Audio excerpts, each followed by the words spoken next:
Hello guys, welcome back, and today I'm going to be doing my March version of my 2019 NHL mock draft. Now the top 15 in the 2019 NHL draft is looking super competitive in the month of March, but which prospects rise and drop, and which prospects crack the top 15? Watch till the end to find out. Now we're going to jump straight into the top 15, and at number 15 I have Jakob Pelletier. He is a left winger in the QMJHL. This is his first time being in a mock draft this time around, but I think he's deserved it. He's had an amazing season so far in the QMJHL. He's Canadian, still at age 17, has been putting up amazing numbers, especially as of late. Now, so far this season with the Moncton Wildcats, he has played 58 games, getting 36 goals, 45 assists for 81 points. Very, very solid numbers. But Pelletier is a pretty small guy, being a 5'9" forward, which kind of reminds me of an Alex DeBrincat, where he's very talented, very skilled, very shifty, but again, is that smaller guy that a lot of teams might gloss over,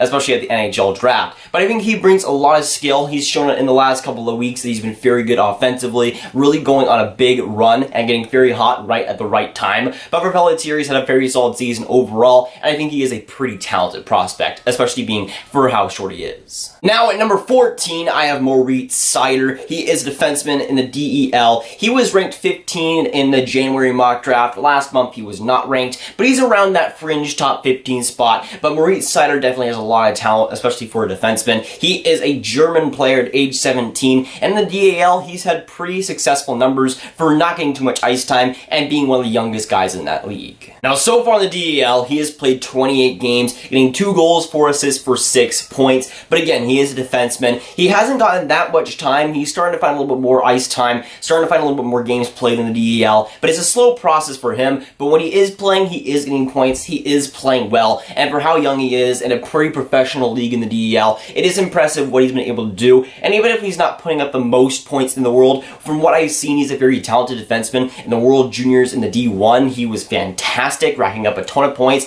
and being Team Germany's captain. So I feel like he has a lot of potential. He'll definitely be a great prospect for years to come, and I feel like he's one of the more underrated players surrounding this NHL draft that a lot of scouts and a lot of people might underrate. Now at number 13, I have Caufield. He is a center/right winger in the USDP. He was ranked number 12 back in the December mock draft. Hasn't been in the mock drafts for the last couple of months, but has had a really successful run, and this March I think he deserves to be in. He's American at age 17, is one of the more successful guys in the USDP, and the last couple of weeks he's just been straight amazing. Last night he got a ton of points, and in the USDP he's just been an absolute monster. Now in the USDP so far, he has played 45 games, has gotten 39 goals, 21 assists for 60 points. Absolutely amazing numbers for the USDP. In the USHL, he also played this season, getting 19 games played, getting 18 goals, 11 assists for 29 points. He's one of the most successful Americans throughout this USDP program. You got guys like Hughes, Boldy, Trevor Zegras, obviously, but Cole Caufield is a pretty solid player. He, again, is very, very short, being a 5'7" height, so he's not a tall player by any means. He's not the biggest guy by any means, but he has a ton of skill, and he's been showing that so far this season. Again, kind of like an Alex DeBrincat, where his skill definitely overshines his short height. Now at number 12, I have Vasili Podkolzin. I know this ranking is going to get a ton of flack from some of you guys, but I have number 12, Vasili Podkolzin. He is a right winger in the VHL/MHL. He plays there kind of 50-50. He's a -1 from last month's rankings, and he's a Russian at age 17. He's been, again, switching from the VHL, from the MHL. He was in the World Juniors, but to me, I've seen him across a lot of rankings. A lot of people, a lot of scouts have him at number 3, which to me, I just cannot justify.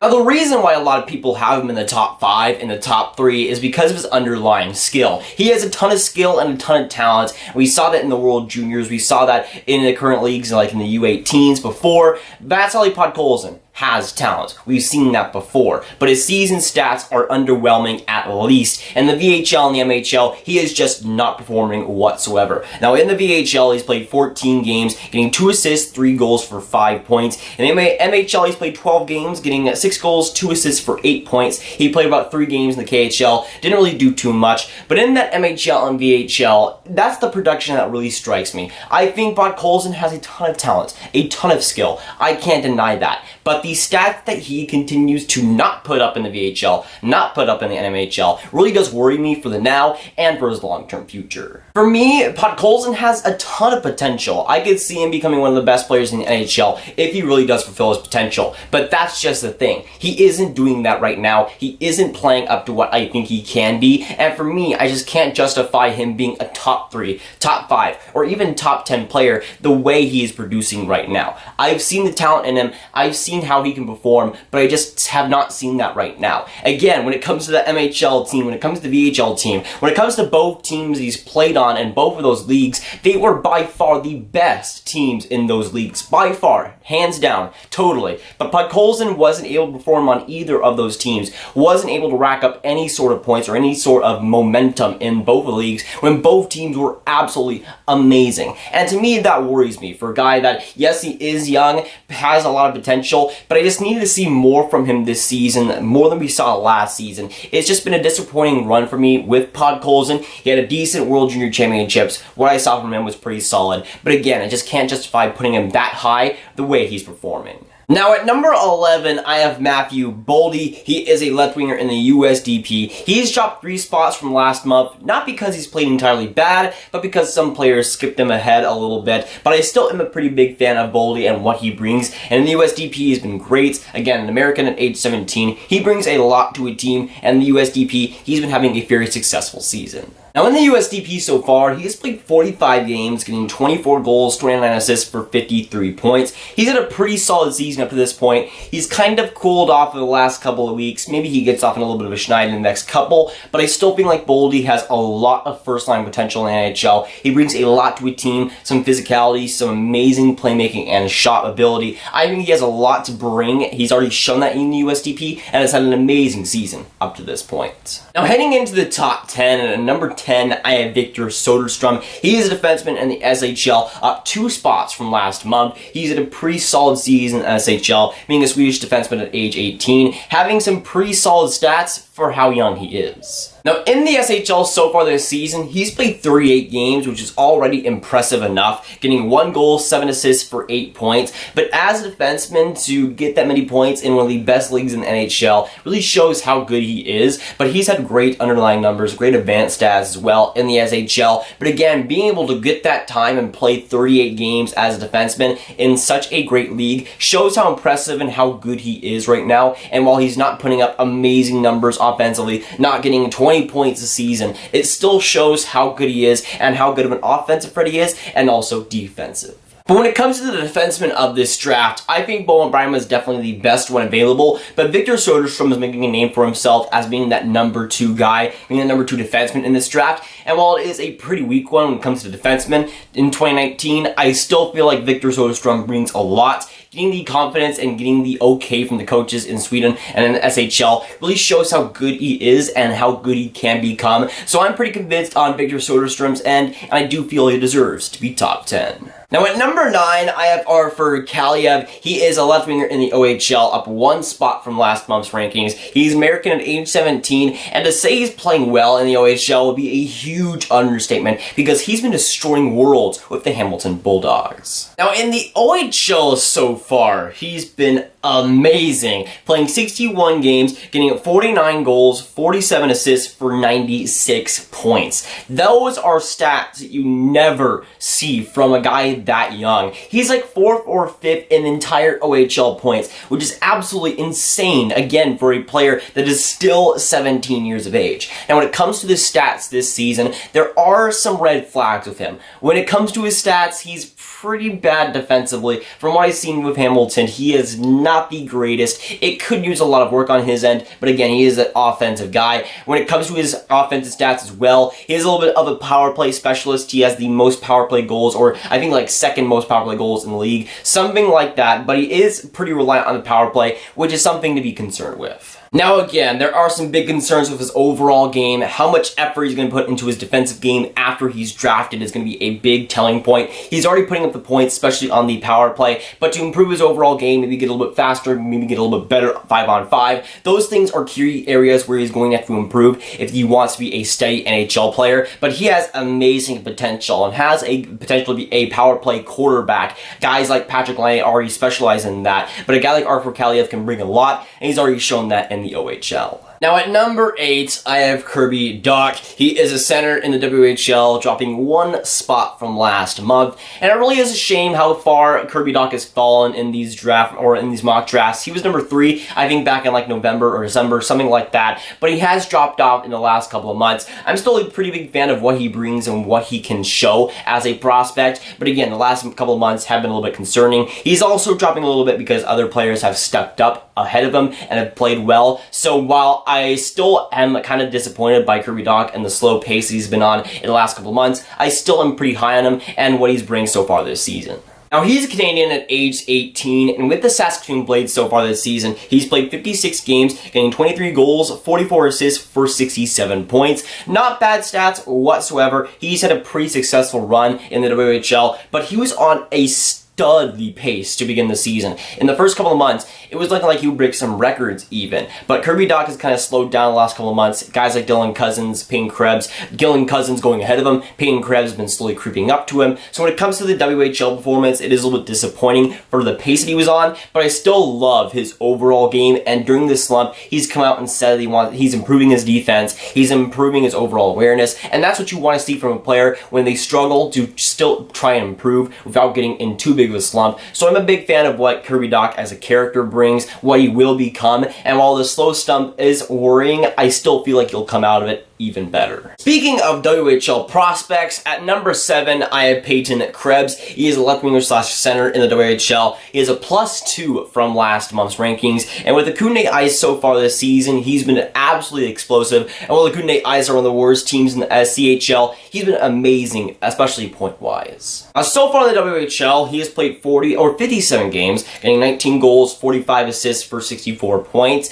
and when it comes to the scoring on Kootenay, Peyton Krebs is obviously number 1. The second guy is Jaeger White with 49 points, a 16-point drop-off, and Jaeger White is 20 years old, so he's an overager in the WHL. But Peyton Krebs, as an 18-year-old, has been amazing. Offensively, he is just carrying his team, and he is obviously the best player on that team. If he's going to be drafted in the top 10, he's going to be an amazing player, but he's pretty much the only guy that's been great with the Kootenay Ice franchise for a long, long time. The team being moved to Winnipeg in the next year, so he's got a lot on his plate being the captain of the Kootenay Ice, but he has handled it well, has led that team well, and has been amazing on the ice. Now at number 6, I have Bowen Byram. He is a defenseman in the WHL, down 1 spot from last month, but this past month has still been great for him. He's Canadian, age 17, and to be putting up as many points as he has this season and still be a force defensively shows how good he is and shows how he is the best defenseman in this draft.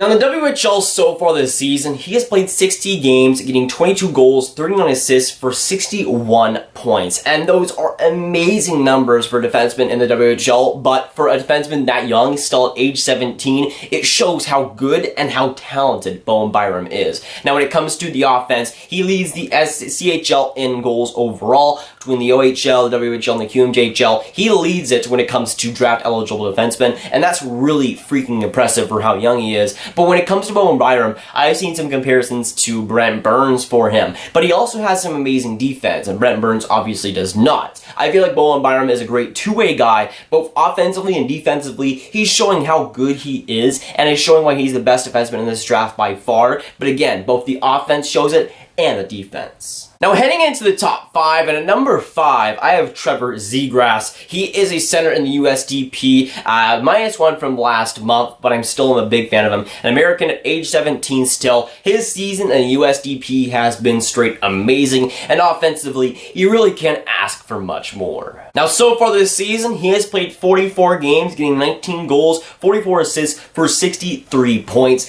Amazing numbers from Trevor Zegras. He currently leads the USDP in points, just just had Jack Hughes, who did miss quite a few games. So Trevor Zegras has just been amazing. During his time without Jack Hughes was really what impressed me the most for him. He still played amazing and had one of his best weeks when Hughes was with the World Junior Championships team of Team USA. And that just shows how resilient he can be. He doesn't play too much with Jack Hughes, Jack Hughes being the #1 center and Trevor Zegras being the #2 guy in the USDP, but he's been being amazing offensively, really showing the creativity that he has, a lot of offensive awareness as well. Defensively, he doesn't really skip a beat, but offensively is really what shows me how well he is. And while Jack Hughes is obviously the best player in that program, Trevor Zegras gets overshadowed a little bit, but is still an amazing player in his own right. But again, with Trevor Zegras, the offensive creativity is really what strikes me. Just the plays he's able to make on a daily basis in the USDP really does show me how well and how good of a prospect he really is. While he's not the best player in this draft, he's not even the best player in the USDP. He is very, very good, and for a team that wants to take him in the top 5 or even the top 10, they'll get a pretty solid steal and a guy that could be the top 3 player or top 3 player in this draft, looking back on it. Now at number 4, I have Alex Turcotte. He is a center in the USDP, up 2 points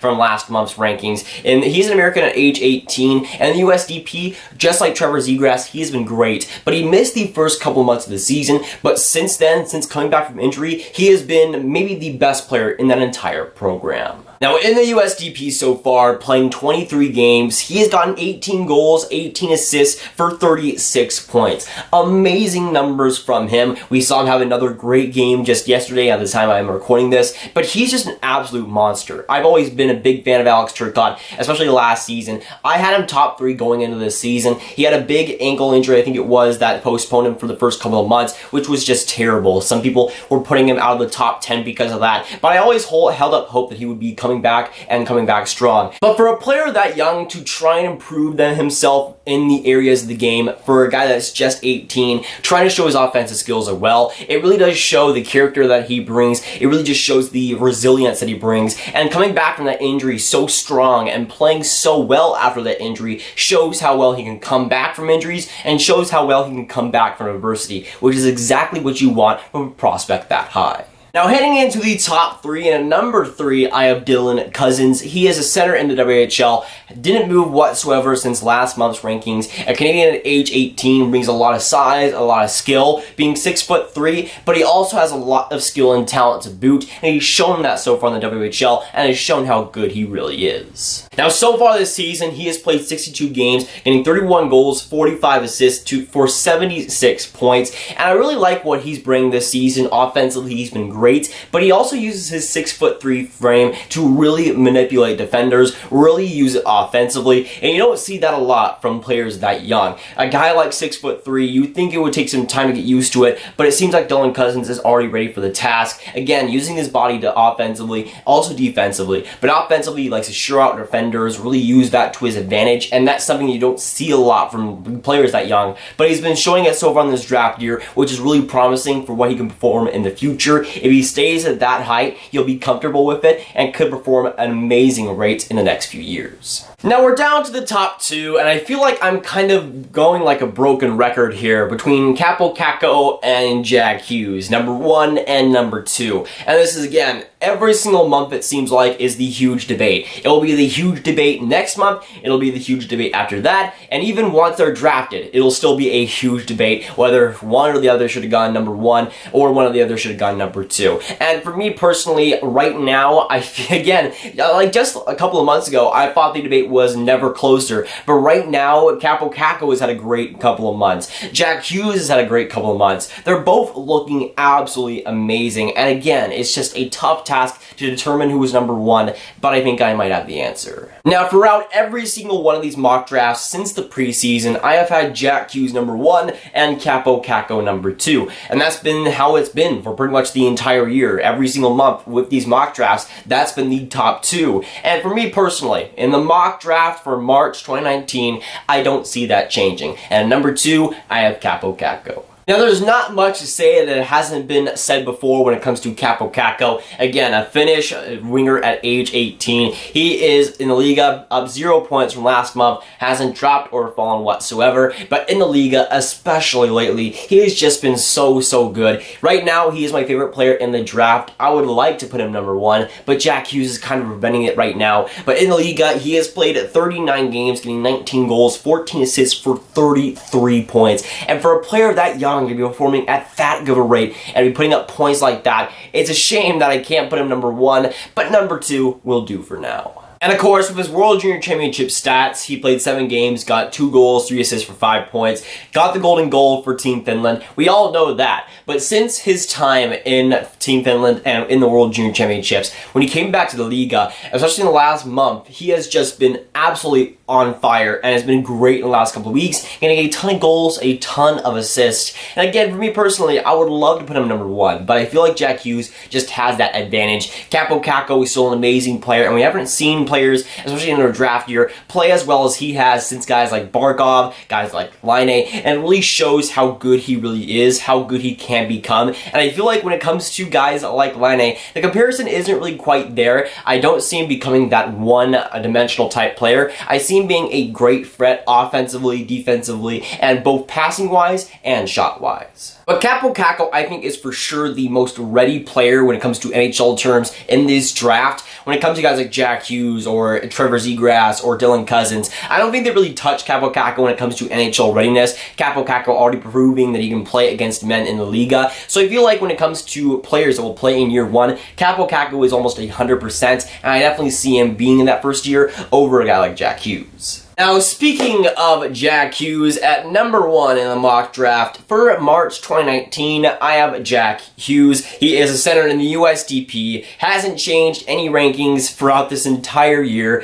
but I could say a lot of things about Jack Hughes, but most of you guys know that already. One of the best stick handlers you'll ever see. A guy like Patrick Kane when it comes to his stick handling. A guy like Johnny Gaudreau when it comes to his dekes, his speed, his size. Everything he can bring right now, he is bringing it. And the USDP, he has been straight amazing. In the USDP so far this season, he has played 34 games, getting 17 goals, 45 assists for 61 points. And to play only 34 games and get that many points is certainly impressive. The USDP is pretty good right now. Guys like Trevor Zegras, guys like Matthew Boldy, guys like Alex Turcotte. But Jack Hughes leads the race right now when it comes to overall talent. When it comes to bottom line potential, when it comes to the best potential in this draft, you can't really go wrong with a guy like Jack Hughes. While he might not be ready in his first year after being drafted, once he gets past that first year, he's going to be an amazing force to be reckoned with in the NHL. Just the creativity and the puck handling and the overall offensive awareness that he brings is bar none, and that's one of the reasons why he is number 1. The overall shot that he possesses is amazing. The passing is one of the best in this draft, if not the best in this draft. The offensive awareness, he always knows where his teammates is. He always knows what to do at the exact right moment. And that's one of the things that Jack Hughes bring in the World Juniors. On the power play, he was the best player by far on USA when he was playing in those 4 games. And for what he's showing so far, what he's been able to play like as such a young guy who only turns 18 in June, it just shows how good he is and shows why he should be number 1. And again, Kaapo Kakko is my favorite prospect in this draft, but I can't justify having Jack Hughes number 2, even if Kaapo Kakko has had an amazing season in Liga. When it comes to the potential of Jack Hughes, the things that he's shown, it's just jaw-dropping, the things that he's been able to do in the USDP. The highlights and the just overall highlight shows that he's been able to perform right now are just off the charts. And for a guy that will only turn 18 in June, for how young he is performing like at an elite level, and while he might not be the most NHL ready, I feel like he will be the best player to come out of this draft. But this 2019 NHL draft is looking to be a very solid one. While it might not be as great as maybe the 2018 draft or the 2020 draft, it still has a lot of potential to be a very good one. Guys like Jack Hughes, guys like Kaapo Kakko obviously will lead the race. But when it comes to the top 15, there are some amazing players and some amazing potentials in this draft, and that's one reason to get excited. But of course, with this video, I want to hear your guys' thoughts down in the comments down below. So let me know with my top 15. Let me know your thoughts on my top 15 players, what you agree with, what you disagree with. Let me know what your top 5 or top 15 prospects would be, what your favorite prospects in this draft. And of course, when it comes to this 2019 NHL draft, let me know all your thoughts down below. But if you guys want some more Grav videos just like this one, you can click on this card right here to watch my video about Jack Hughes and what his NHL potential might look like. But that is going for today, guys. If you guys did enjoy, make sure you like, subscribe, and hit that notification bell if you haven't already. Again, comment down below your thoughts on my top 15 and your thoughts on this 2019 NHL draft. And I'll see you guys in the next video or stream. Goodbye.